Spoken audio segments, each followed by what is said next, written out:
Good morning. This is your friend Joseph Dibarinyere.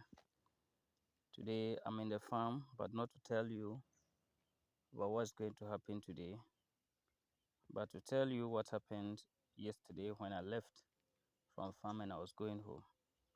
I met a friend that wanted to know about my historical background. So I said, well, if that's the case, there is no harm in that. I can tell him, but he should wait for me to do that on YouTube for him to access so that others too can access. So as I keep saying, I am Joseph Dibarinyere. Joseph is my Christian name. I'm a Roman Catholic.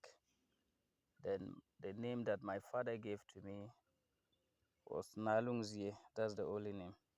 So I value Nalungzie more than the Joseph. The Joseph, I only use it to be a guide to my faith as a Christian because when I look into the Bible and I read about how all the Josephs in the Bible kept themselves, I've seen them to be people that are worthy of respect, they like justice, and they value life. When you take Joseph, the one that was sent to Egypt, you realize that even at a particular point in time when the brothers came to apologize to him, with the fear being that they thought that after the death of their father, he would have tried to maltreat them. He said, well, I don't think I have anything against you because it could be God's plan that through this I'll become the great person that I am today. So he just allowed them to go. He didn't keep anything within himself. So he was rather looking at the blessing and he thought everything had happened according to God's plan. Now when we come to Joseph, the husband of Mary, you realize that similar thing happened. How many of us will be very comfortable keeping a woman that becomes pregnant when we have not even come into contact with her? Definitely it needed Joseph to accept the situation, and that was why he was able to do it. But you can also look at it to be like God had planned it well with him. When Jesus Christ passed on, you realize that there was a particular Joseph of Arimathea, who was his follower, but was not trying to show up obviously like that. But at that point, he had no other option than to show it, because if he didn't do, perhaps this man would be treated in a way that he didn't deserve in terms of how he was going to be buried. So Joseph of Arimathea did his part. So looking at all these people, you see that Joseph, good people. So I also took Joseph so that you can follow their good examples and get closer to God, so that anytime I part from this world, I may be able to meet them with God, where my soul shall have peace. That is the reason why I've taken Joseph. But per my identity and my culture, and as somebody who values culture, I prefer the Nalungzie to that of the Joseph. So I prefer the Nalungzie to the Joseph, and it is only the Nalungzie that I was given by my father. But let us go to see how I came into being. Well, my immediate family, our greatest ancestor, as we can always remember, is called Angwale. Angwale means who is less. No one is less. Or who is small. No one is small. So Angwale, he begot a son called Batu. Sorry, he begot a son called Bolo. And Bolo begot a son called Batu. I may not be able to tell you the meaning of Bolo and that of Batu very well. So let me not make an attempt. So Batu was the one, he was the last warrior of the family. In fact, his father and his grandfather and ancestors were all warriors, but he happened to be the last warrior, and he was a cavalry warrior, meaning he used to move with horses. He was having his spears, he was having his arrows, and here and there. A very powerful one, of course. He died somewhere in 1967, but he was likely to be born in 1870 or low. So through his war prowess, He was captured by Samori Lafia Toure in the 1880s and then 1890s, but he escaped. He escaped at Hamili because it is said that when his ancestors, the ancestors were actually Mosi people, they came from Burkina Faso. When they were coming to Ghana, they stopped over at Hamili and stayed there for a long time before they moved. Some of them moved to Jaffa and started. So the story was still told to him by uh, his father and perhaps his grandfather. So when Samori took him to Hamili, he took strategy to attack some of the soldiers that Samori had made to be protecting those that he captured to fight for him. This man was able to face 20 of them, kill them, and then he escaped. When he escaped, he just went to the Hamili family and stayed there for some time before returning to Jirapa. So when he came to join the family again, he then married and gave birth to, I think, five sons, and that of three daughters.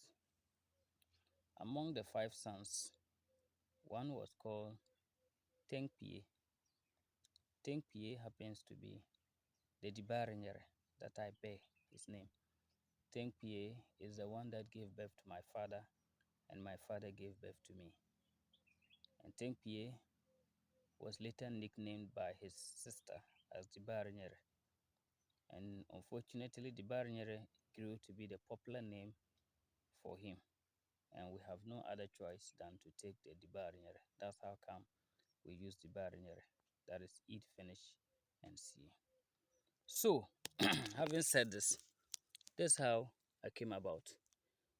So, but talking about how we came from Burkina Faso, our clan is called Ayuri, and then in Jirapa, our hometown, they call it Manlore. Now, this Manlore includes descendants from Musi faction and descendants of Wangar faction of Mali. So some of them were Muslims. So if we are to chant our appellations, we normally say it like Yera, which means Muslim. When you look at Yera in Dagari, it means Muslim, but it has origin from the Wangara term Yarse. So, and Yarse simply means business dealers, or we say Wangara. So now we say Yera, then we say Chan Vundamon. The time our ancestors arrived, there was a kind of challenge in getting food and other things. So there used to be a kind of black market that people will go in the night. They will have to apply the light that they were having to be able to buy things and deprive others. So or leaving others. So at that time, because our ancestors were coming from business background, Islamic background, they were having enough money. So they decided they were dominating in this market. And later on, they were identified as people who were doing that. Chan Vung Damon. Chan means to apply the light or to shine the light. Vung means fire or light. Da means buy. Mon means refuse someone something or to do something while ignoring another person. You've not shared with a person. Okay, Damon. So we say Chan Vun Damon, Yara Damon. So instead of Chan Vun Damon, sometimes we just say Yara Damon. Then we come to Konvu. Konvu is a small pond in the community of Woyire, where our area epic ancestor settled. Our epic ancestor was called Wo. So he settled by a pond and named that pond Konvu. So we added to the appellations. Bire, there is a tributary of Black Volta that also percolates the settlements of Jirapa largely. And then the portion that comes around our area, we call it Biri. So we are enveloped by Biri tributary or Biri River. Now we have Biri, we have Yara Damon Konvu Biri. Then we go to Dagbulokunlur. That is, you buy food without opening to see.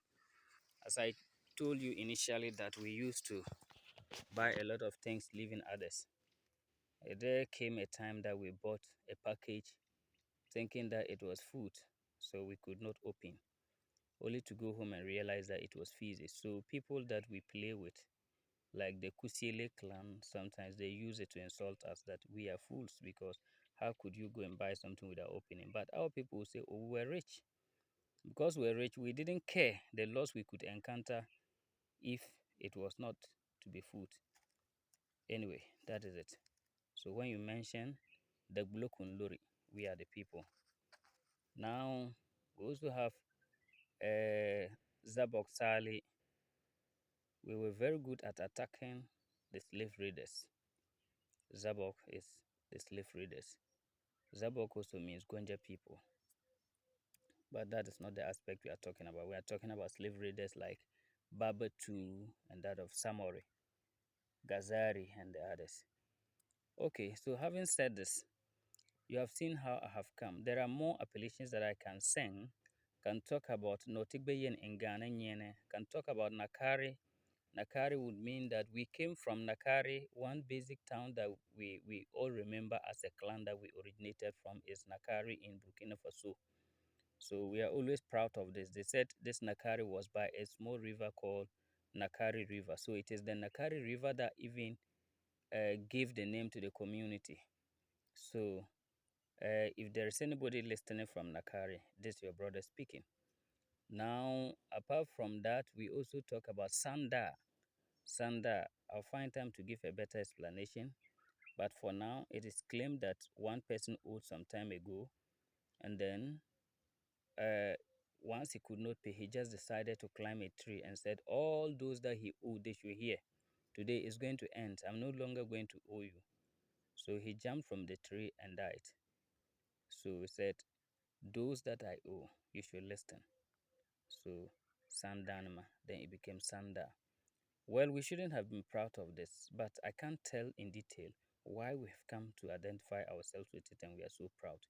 So we also call ourselves our totem is Kontonzuzia. That's this bush human being that we call uh, those dwarfs. The red-headed one. We have never seen one anyway. Maybe some have seen, but I have never seen it. But we see it to be our ancestor, our what is it? Our totem. So any of these that I have mentioned, if you hear anybody saying one anywhere, try to ask the person if the person is Ayuru or Manloro. We have other names that other people too can call in other places. So for now, this is what I have to say. So anybody wanting to know who I am, this is who I am. Thank you and good day.